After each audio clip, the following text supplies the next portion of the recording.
That noise through this city. I know you guys are a little bit flat given the narcotics. It's not even a narcotic you guys are taking in. It's natural. So just do what feels natural, make some noise. The next guest, the Australian Sex Party, Joel Murray.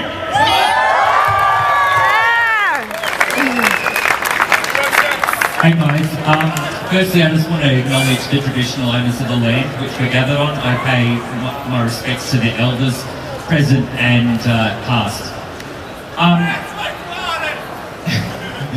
Our Australian governments are great at creating black markets, whether that being the regulation of the sex industry or the potential markets created by new tobacco packaging or pokies maximum limit systems, to the 100-year war on drugs that's failed.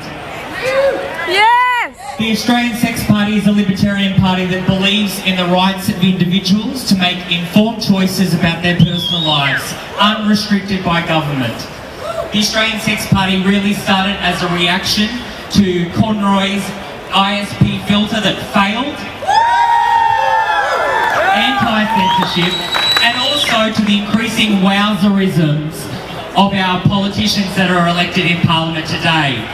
I am absolutely sick of them thinking that they need to be our parent. Yes! All The right! Australian Sex People as party stands for the rights of Indigenous people, women, refugees, sex workers, transgender, queer, and any other marginalised in society. We stand for full drug law reform in the total sense of the word. The world has witnessed the successful decriminalisation of drugs in Portugal, and in the last 9 years we've seen an effective reduction in drug-related pathologies, including HIV and overdose, with an overall reduction in drug users across the whole country. This is because drug addiction is treated as a health issue instead of a criminal one. In California, we have witnessed the legalisation of cannabis for medicinal purposes.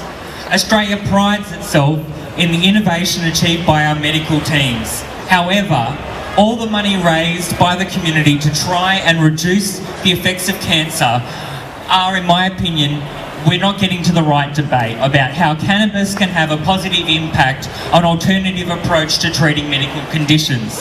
Yes! In some cases, the injection of THC into cancer cells has seen a rapid and significant reduction in the size of cancerous cells. Smoking cannabis has an effect on patients undergoing chemotherapy and antiretroviral drugs for cancer and HIV respectively. Studies have shown positive impacts on patients using cancer to aid in attention deficit disorder, multiple sclerosis, autism, Asperger's syndrome, Parkinson's disease, arthritis and anxiety. The benefits of cannabis, however, are not only restricted to the medical treatment of.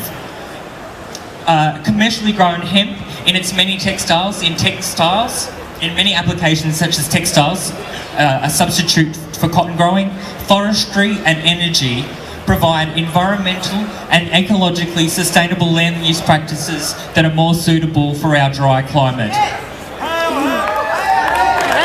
There currently exists so much red tape and regulation that these agricultural alternatives are not financially viable. And that is thanks to the efforts of big lobbyists who are pro-raping the environment. We need a properly regulated framework for cannabis that not only provides essential revenue to contribute towards combating mental health strategies, but also into the risks about actual taking of the drug. The regulation also lies in regulating the drug so that the health professionals can make medically informed consideration of individuals' medical conditions and their own needs. We need to be out in the community advocating our cause. We need to commence a rigorous discourse into the benefits of medically available cannabis and commercial hemp. This debate needs to be informed by evidence-based approach to the issues that rely on an exchange of ideas, not in the bullshit that we're fed about morality and nor about the negative effects of cannabis on mental health for which there are no proven clinical studies.